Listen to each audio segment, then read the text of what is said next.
إن الحمد لله نحمده ونستعينه ونستغفره ونعوذ بالله من شرور أنفسنا ومن سيئات أعمالنا من يهده الله فلا مضل له ومن يضلله فلا هادي له أشهد أن لا إله إلا الله وحده لا شريك له أشهد أن محمدا عبده ورسوله لا نبي ولا رسول بعده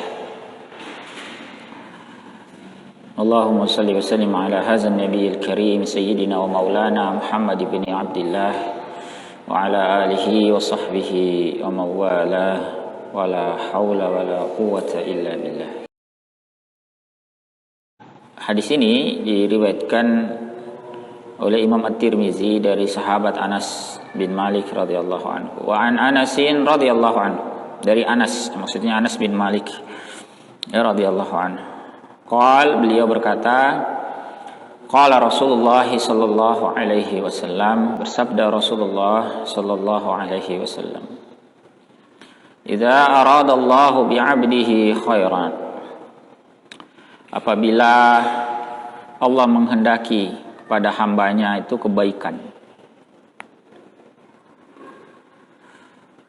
maka ajjala lahul 'uqubata fid dunya, dia akan menyegerakan baginya hukuman di dunia. Sebaliknya, wa idza aradallahu bi 'abdihi syarr, jika Allah menghendaki kepada hambanya itu keburukan, amsaka anhu bi dzambihi hatta yuwafiya bihi yaumil qiyamah, maka Allah Ta'ala menahan darinya ya, akibat dosanya itu. Ini Allah tidak memberikan hukumannya di dunia sampai Allah himpun ya, Allah penuhkan kepadanya nanti pada hari kiamat. Nah, ikhwafillah rahimakumullah,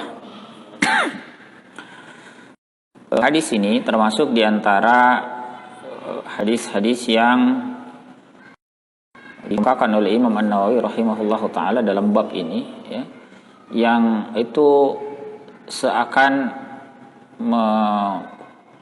setting ulang pemahaman kita tentang bala.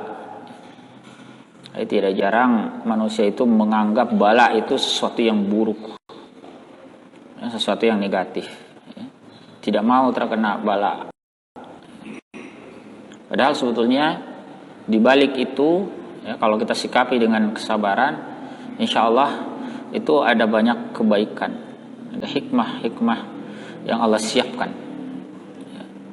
Nah, termasuk hadis ini menerangkan tentang perkara tersebut. Jadi ternyata di antara alamat atau di antara tanda Allah mencintai hambanya, yaitu min alamati hubbillahi lil abdi salih ya, kepada hambanya yang saleh itu apa? Ibtila'u. Ini ujian yang Allah berikan kepadanya. Justru ujian itu bagian dari alamat ya, kecintaan Allah kepada hamba. Jadi jangan lagi mengira bahwa kalau kita diuji, ditimpa musibah, lalu kita ini dihukum oleh Allah Ta'ala, diberikan keburukan dan sebagainya.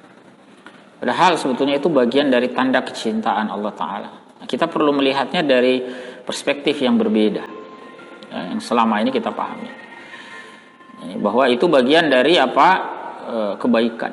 Ajjala lahul uqubah fid dunya, Allah segerakan baginya hukuman di dunia itu. Nah, macam-macam bentuknya ya. Misalnya Ibnu A'lan di sini menjelaskan bibala'in fi nafsih, bisa bala atau musibah itu menimpa dirinya sendiri, atau bimauti shadiqihi, atau kematian temannya ya, rekannya, keluarganya dan sebagainya, atau bifaqdi malihi wa nahwihi, hilangnya hartanya ya, hartanya dicuri orang atau hartanya rusak ya dan sebagainya. Beragam bentuknya ya.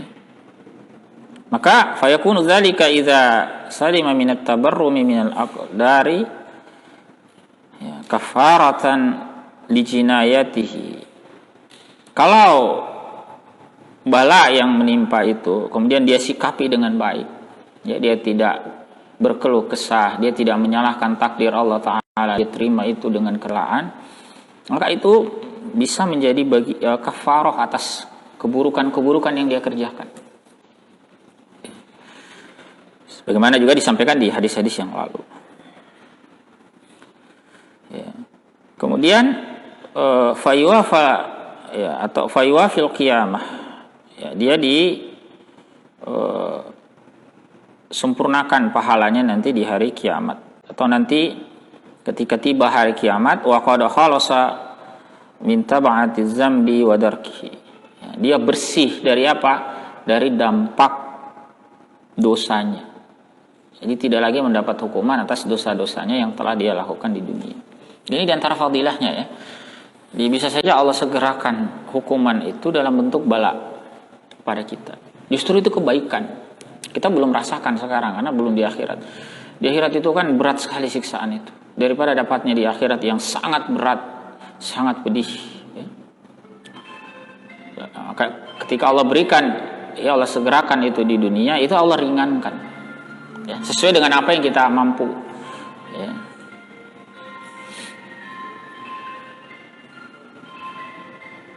Nah, ikhwafillah rahmatullahi alaikum, ini kalau dia orang yang banyak bermaksiat, maka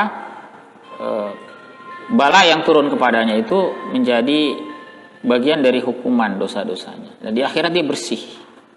Ya. Nah, bagaimana kalau dia termasuk orang yang minim maksiatnya? Sedikit dosa yang dia kerjakan, ternyata bala itu juga mengantarkan kebaikan lain. Apa itu? Fa illam yakum min arbabil mukhalafat. Kalau dia tidak termasuk orang yang gemar yang melakukan perbuatan-perbuatan yang menyelisihi syariat, nazala bihi bala, lalu tetap turun kepadanya bala, maka kana ziyadatan fi darajatih. Itu menjadi tambahan dalam derajatnya. Jadi derajatnya bertambah di sisi Allah Ta'ala.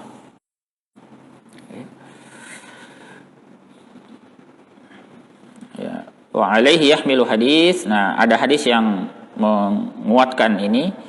Ya, ini hadis Nabi sallallahu alaihi wasallam, asyaddun nasi balaan, ya, yang paling berat manusia itu ujiannya adalah tsummal amsal fal amsal. Ya, kemudian tingkatan berikutnya. Jadi semakin tinggi kemuliaan di sisi Allah Taala, semakin berat ujiannya. Ya, di sini juga kita memahami bahwa bala itu tidak melulu menimpa orang yang banyak maksiat, yang banyak dosa. Bisa juga bala itu menimpa orang soleh, ya, orang-orang yang baik yang tidak suka bermaksiat kepada Allah Ta'ala. Ya, di antaranya tadi, ya, fadilah-fadilahnya. Ya, bahkan ujian terberat, musibah terberat, bala terberat itu justru ditimpahkan kepada para nabi. Ya. Salawatullahi wassalamuhu alaihim. Jadi jangan lagi ada persepsi orang kena bala itu berarti ini ahli maksiat ini, ya, gemar berbuat dosa. Belum tentu, ya. Justru para nabi, ya, salawatullahi wassalamuhu alaihim, merekalah yang paling berat balanya, ya. Nah, ihwahillah rahmatullahi alaikum, demikian sebaliknya, kalau Allah menghendaki keburukan, ya, terhadap seseorang itu, maka apa yang terjadi? Amsaka anhul aza, Allah tahan. Amsaka anhu, Allah tahan darinya. Ini al-aza, keburukan atau akibat, ya, dosa itu Allah tahan, Allah simpankan di akhirat kelak. Ya. Ini bahkan bagian dari istidraj, ya. Jadi tidak perlu heran kalau ada orang, oh, ini orang gemar sekali maksiat tapi rasanya enak-enak terus hidupnya. Nah, justru itu berat itu. Kenapa? Karena nanti disimpan di akhirat dan siksa akhirat itu tidak terperikan. Tidak terperikan. Ya, pernah kita dengar, ya, di riwayat Bukhari Muslim itu yang paling ringan itu apa? Orang pakai alas kaki dari api neraka. Begitu diinjak, ya, langsung otomatis yagli biha dimaguhu, langsung mendidih otaknya. Yang bawah yang injak dampaknya sampai di atas. Jangan tanya lagi kakinya, perutnya, otaknya saja mendidih. begitu dia injak. Itu di akhirat yang paling ringan. Coba bayangkan yang paling ringan. Di atasnya itu tidak kebayang apalagi yang paling beratnya. Ya. Na'udzubillah. Kita berlindung kepada Allah Ta'ala dari hal yang demikian. Ya. Maka kalau ditunda-tunda, ya tidak dikasih di dunia, justru harus hati-hati. Hati-hati itu. Ya.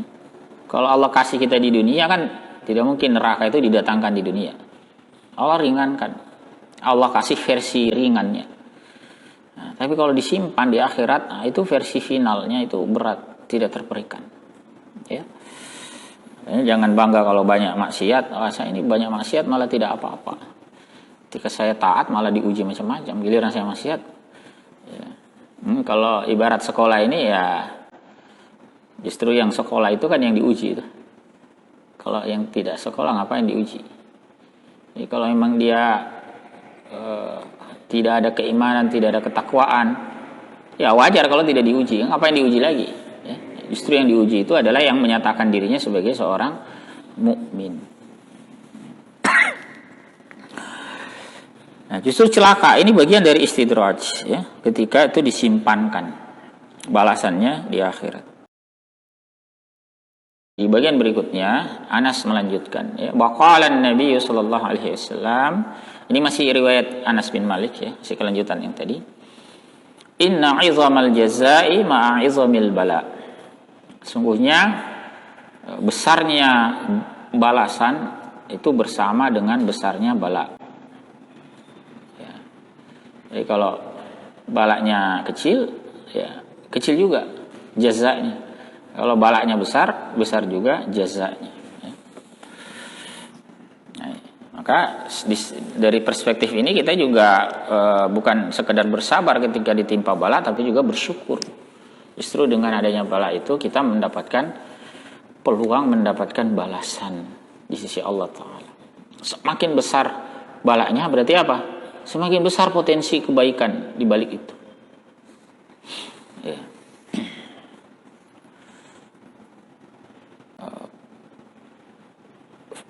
Maka di kelanjutan hadis ini Nabi Shallallahu Alaihi Wasallam mengatakan, wa inna Allah Taala idza ahabba qauman, sungguhnya Allah Taala jika mencintai satu kaum, ibtalahum, dia menguji mereka.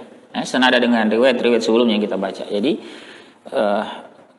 ujian itu bagian dari tanda kecintaan. Ya. Allah Taala menguji hambanya itu bagian dari kecintaan Allah Taala pada. Nah, sekarang balasan itu bergantung hamba. Jadi ketika Allah menguji kita, sesungguhnya Allah itu kasih kesempatan, ya, kepada kita. Nah, tinggal hamba itu apakah dia mau memanfaatkan kesempatan itu atau tidak.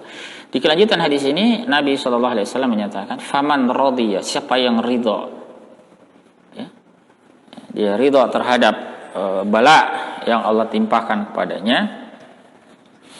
Nah, ini bima jara bihil qadru wa lam yatabarram wa lam yatadajjar, ya, dia tidak berkeluh kesah, dia tidak menyalahkan takdir dan sebagainya, dia terima itu dengan penuh keridhaan, maka falahur ridha, maka baginya keridhaan Allah Ta'ala. Nah, dan bukankah ini yang kita cari selama ini, ya, keridhaan Allah Ta'ala, ya. Itu kalau Allah sudah ridha itu puncak, ya. Puncak, ya, goyah seorang mukmin, ya, keridhaan Allah Ta'ala. Dan ingat, keridhaan inilah yang membuat kita itu mendapatkan balasan yang bighairi hisab kalau Allah sudah ridha itu, ya. Jadi jangan salah paham, ya, bahwa bukan banyaknya amal itu yang membuat kita mendapatkan jannah. Jadi kadang ada orang itu kan berpikirnya transaksional. Kalau amal saya banyak, saya dapat jannah yang bagus. Ya, kalau lebih banyak lagi berarti jannahnya lebih tinggi. Ya. Jadi sebenarnya tidak seperti itu. Ya. Jadi bukan karena banyaknya amal kita, ya, untuk lalu kita mendapatkan balasan jannah. Ya. Mengapa? Karena balasan jannah itu tidak akan sebanding dengan amal kita. Jangankan jannah. Ya, nanti, ya, itu ada hadis, ya, di mana Nabi SAW ceritakan tentang perihal di antara peristiwa di hari kiamat itu Nabi SAW tunjukkan kepada kita, jangankan jannah, amal kita itu bahkan tidak cukup untuk sekedar mengkompensasi nikmat yang ada di dunia. bukan seluruh nikmat ya, dalam hadis itu disebutkan itu sebelah mata saja tidak cukup. Ada cerita tentang orang ya, di akhirat itu banyak sekali amal solehnya, lalu dia mengira bahwa dengan amal itulah dia layak mendapatkan jannah. Lalu Allah Ta'ala memerintahkan malaikatnya untuk menimbang seluruh amalnya dibandingkan dengan nikmat yang Allah berikan kepadanya di dunia. Bukan seluruh nikmat, tapi sebelah matanya. Ya, ditimbang seluruh amalnya dibandingkan dengan nikmat mata. Ternyata seluruh amal yang dikerjakan di dunia itu bahkan tidak cukup untuk mengkompensasi. Seandainya itu perlu dikompensasi, seandainya nikmat itu perlu dibayar dengan amal itu, satu mata saja ternyata masih lebih berat dibandingkan dengan seluruh amal soleh yang dia rasa itu sudah sangat banyak. Belum mata sebelahnya, belum hidungnya, belum telinganya, belum anggota tubuhnya yang lain, belum nikmat-nikmat yang disebutkan oleh Allah Ta'ala, wa in ta'uddu ni'matallahi la tuhsuha. Sekiranya kalian mau menghitung nikmat-nikmat Allah itu, kalian tidak akan sanggup menghitungnya. Bayangkan, menghitungnya saja nggak bisa. Jadi nikmat Allah secara kuantitatif saja kita nggak bisa jangkau berapa banyak itu. Ya, apalagi ya, mau membalas itu, mengkompensasi itu dengan amal soleh itu nggak cukup. Di dunia saja kita nggak cukup, apalagi nikmat jannah. Maka nikmat jannah itu Allah berikan berdasarkan keridhaan Allah kepada kita. Ya. Ketika Allah Ta'ala ridho kepada kita, maka sebetulnya meski amal sedikit, yang lalu kita baca ya di bab sebelumnya, bab tentang taubat itu, ya, tentang kisah pembantai itu 99 nyawa dia bunuh, lalu dia datang kepada seorang rahib, minta fatwa apakah saya masih bisa bertaubat. Ini rahib ngomongnya nggak enak ya, udah nggak bisa itu, ya, nggak usah terlalu banyak, itu tidak bisa lagi.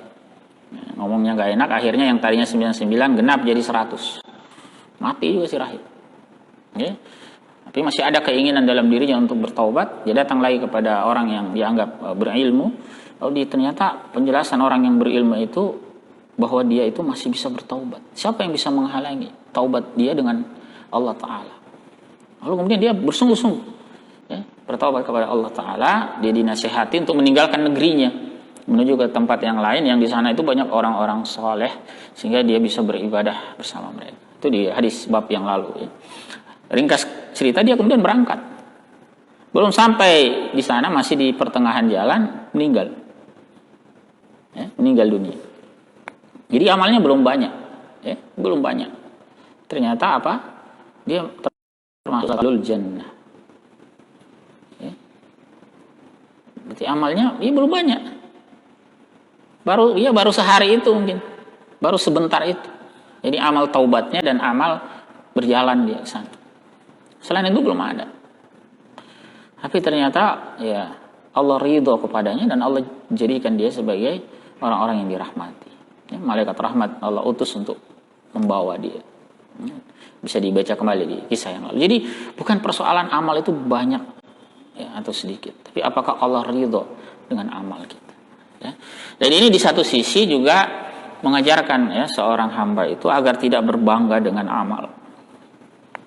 Berbangga dengan amal ini kan salah satu penyakit hati manusia. Berbangga dengan amal ini bahayanya bukan sekedar ketika kita membanggakan amal itu kepada orang lain dalam bentuk riya atau sum'ah. Hatta kita tidak banggakan di hadapan orang lain, hanya dalam hati kita, itu juga sudah merusak. Kalau rusaknya riya, sum'ah itu kan kita sudah paham. Dia pamerkan amalnya kepada orang, orang nggak tahu dia kasih tahu. Ya, bila perlu nih, saya nih beramal nih. Ini sedekah saya ini segini nih, ya mungkin bahasanya nggak begitu ya, tapi akan seperti itu, menunjukkan bahwa dia itu ingin diakui amalnya. Nah, yang begitu sudah jelas kerusakannya. Nah, hatta dia tidak sampaikan ke orang lain, sekedar ada dalam dirinya saja. Ini namanya ujub, dia takjub dengan amalnya sendiri, dia kemudian merasa, wah amal saya ini banyak sekali. Ini kalau saya tidak masuk surga nanti ini satu Kendari ini tidak ada yang masuk ini. Nah, saya yang paling banyak amal di sini. Ini satu kompleks perumahan di tempat saya tidak ada yang masuk kalau saya tidak masuk. Jadi tapi dia tidak sampaikan ke orang, hanya merasa bangga dalam dirinya. Ini saja merusak, ya, merusak. Jadi makanya seorang mukmin itu tidak berbangga dengan amalnya. Jangankan yang keluar, hatta ke dalam dirinya pun dia tidak berbangga. Yang kita diajarkan itu justru apa? Rasa khaufa wa tama'a. Rasa khauf itu apa? Khawatir amal kita itu tidak diterima oleh Allah Ta'ala, banyak kekurangannya dan sebagainya. Tetapi di sisi lain juga ada tama'an, rasa optimis, keinginan kuat Allah Ta'ala menerimanya. Ya, kalau bukan Allah yang menerimanya, siapa lagi? Ya. Jadi itu harus berimbang, ya, khauf dan tama'. Kepada dirinya dia bersikap demikian. Nah, kepada orang lain dia senantiasa berupaya husnuzon, berprasangka baik. Ya. Karena tadi itu ya, nah, belum tentu orang yang kita lihat sekarang, saya ini rajin berjamaah, dia ini nggak pernah berjamaah sama sekali. Mungkin juga sholat 5 waktunya nggak terjaga. Belum tentu orang yang kita kira seperti itu lebih rendah dibandingkan kita nanti. Ya, karena ujungnya kan belum ketahuan kan. Ya, dalam hadis riwayat Al-Bukhari, Nabi SAW mengatakan, innamal a'malu bil khawatim.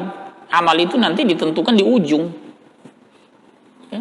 Bisa jadi justru belakangan dia menjadi orang yang soleh, orang yang taat kepada Allah, amal-amalnya berkualitas, sementara kita justru mengalami degradasi. Nah, kita merasa lebih baik, lebih hebat, akhirnya rusak hati kita ya, oleh sikap yang demikian, akhirnya futur. Ya, karena penyakit hati itu juga bisa menimbulkan futur. Ya, riya, sum'ah, ujub, itu bisa merusak, ya, menghijab taufik dari Allah Ta'ala. Hati-hati itu dengan sikap sombong. Ya. Benihnya sombong itu ujub tadi. Sikap sombong itu menghalangi hidayah, menghalangi taufik itu masuk ke dalam diri kita. Ya, coba lihat itu ya. Seperti Allah Ta'ala banyak ceritakan kepada kita kisah tentang Fir'aun laknatullah alaihi. Ya. Itu banyak kisahnya dalam Al-Quran.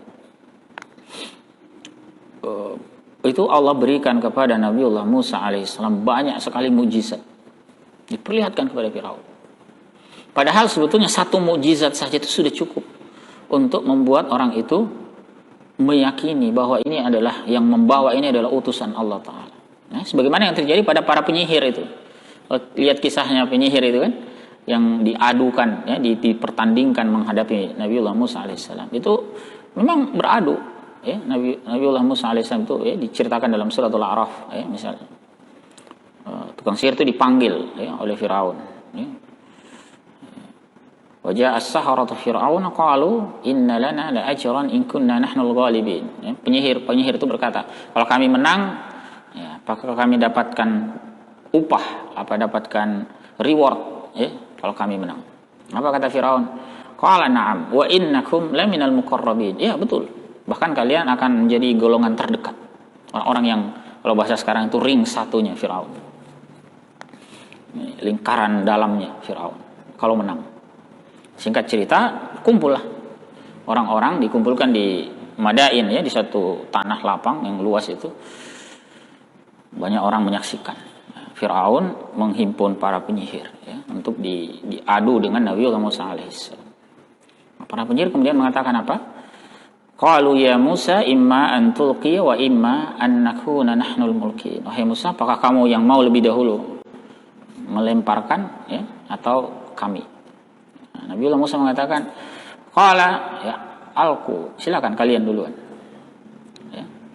Maka orang-orang tukang sihir tadi ini melemparkan apa itu ya, tali temali, berubah jadi ular. Ya. Falamma alqau saharu ayunan nasi, mereka menyihir pandangan manusia. Wastarhabuhum, membuat mereka itu takut. Itu ularnya itu banyak sekali. Waja'u bisihrin azim, mereka mendatangkan sihir yang sangat hebat. Ya. Tapi Nabi Musa alaihissalam diberikan mukjizat oleh Allah Ta'ala. Auhayna ila Musa an alqi 'asaka fa idza hiya talqafu ma yafikun. Kami wahyukan kepada Musa alaihissalam untuk apa? Lemparkan tongkat. Lantas setelah tongkat dilempar menjadi ular yang besar, satu tapi besar, dan itu melahap memangsa ular-ular penyihir itu. Ya. Maka apa yang terjadi?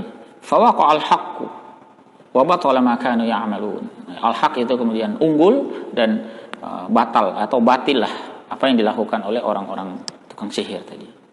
Nah, ternyata tukang-tukang sihir ini ketika menyaksikan fenomena itu, mereka kemudian menyadari bahwa ini mukjizat, tidak mungkin ini sihir.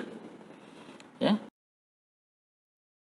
Ulqiyas saharatu sajidin, itu menandakan serta merta mereka lantas tersungkur sujud, tidak pakai lama jedanya, segera begitu menyadari bahwa ini adalah mukjizat bukan sihir, mereka langsung bersungkur, bersujud. Qalu amanna bi rabbil alamin rabbi Musa wa Harun, kami beriman kepada Rabbul Alamin, Rabbnya Rabbnya Musa dan Harun.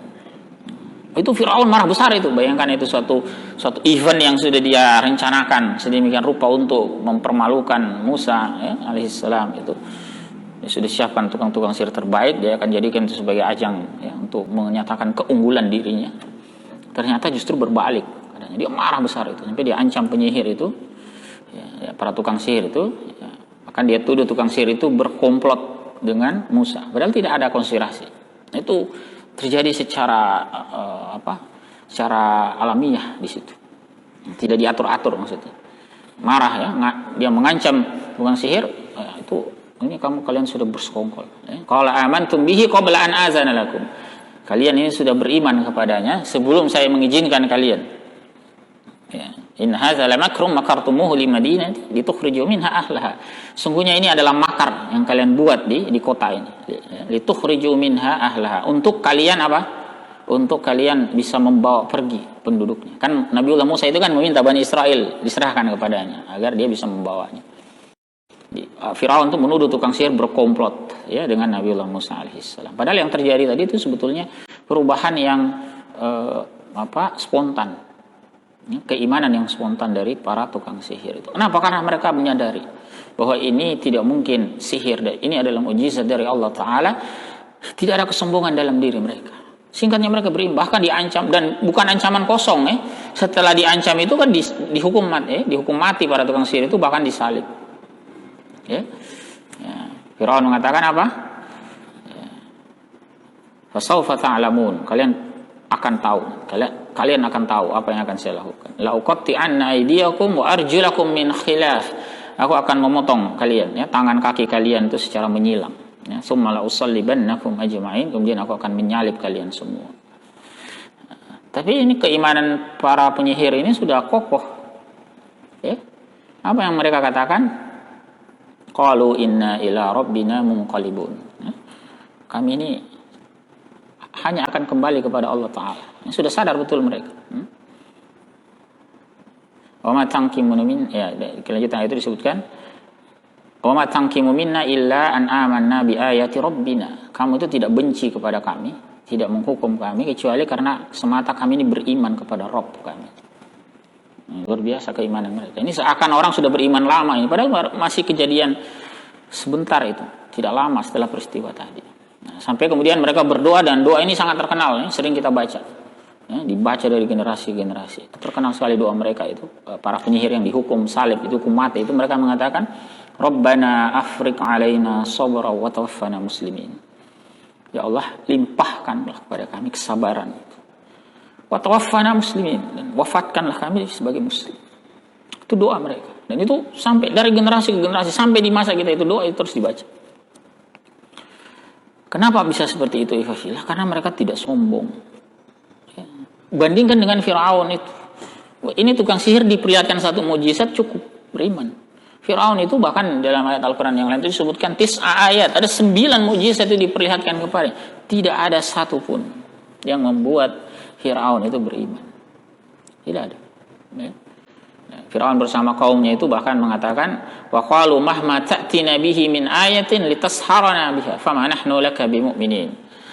Ente mau buat apa saja, mau datangkan apa kehebatan ente apa saja, kata Firaun dan kaumnya itu. Tidak ada satupun yang akan bisa membuat kami beriman. Itu semua yang kamu bawa sihir semua. Apa saja yang kamu lakukan untuk menyihir kami tidak akan mempan, kami tidak akan beriman.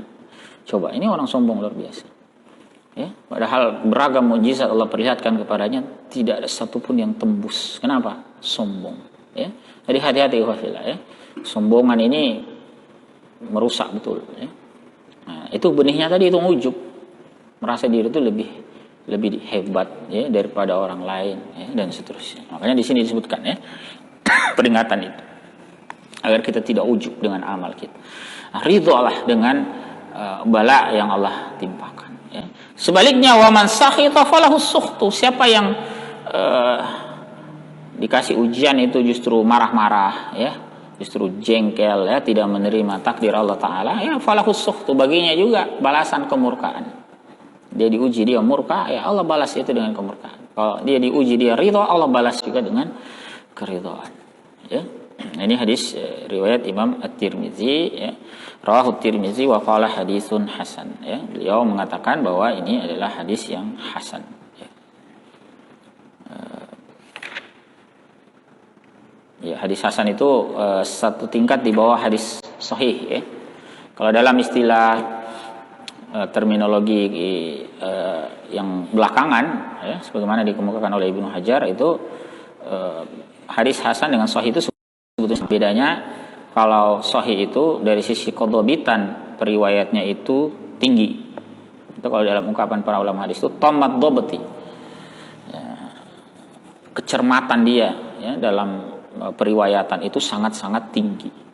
Kalau periwayat hadis hasan itu agak di bawahnya sedikit, tapi tinggi juga, ya, tinggi tapi tidak setinggi yang tadi. Disebutkan dengan ungkapan khaffat dhabti, agak di bawah tingkat kecermatan mereka dalam periwayatan hadis. Tapi dari sisi syarat yang lain sama. Nah, syarat hadis sahih itu kan ada 5, ya. Jadi yang pertama itu mattasala isnaduhu, sanadnya bersambung. Ya, kemudian yang kedua diriwayatkan oleh bil udul, oleh orang-orang yang adil. Ini sama, berlaku juga pada hadis hasan. Dhabitin, bedanya di sini dari sisi tingkatan kecermatan, kedhabitan. Jadi periwayat hadis itu harus adil dan dhabit. Ya. Harus adil sama hadis hasan dan sahih, ya, dhabitnya yang berbeda. Ya, kalau hadis sahih tinggi sekali tingkat kecermatan. Kalau hadis hasan agak di bawah, tinggi juga tapi agak di bawah dibandingkan yang tadi. Kemudian syarat yang lain min ghairi syuzuzin wala illatin qadhiyah, tanpa adanya syaz, ya, kejanggalan, ya, tanpa ada illat, ya, yang mencederai hadis tersebut. Dari sisi itu sama. Jadi bedanya cuma satu, dari sisi kualitas kecermatan periwayat. Ya. Nah, itu dalam pengertian yang disampaikan oleh Imam Ibnu Hajar. Ya. Meskipun sebenarnya kalau di masa lampau itu ada sedikit perbedaan, ya. Imam At-Tirmizi sendiri itu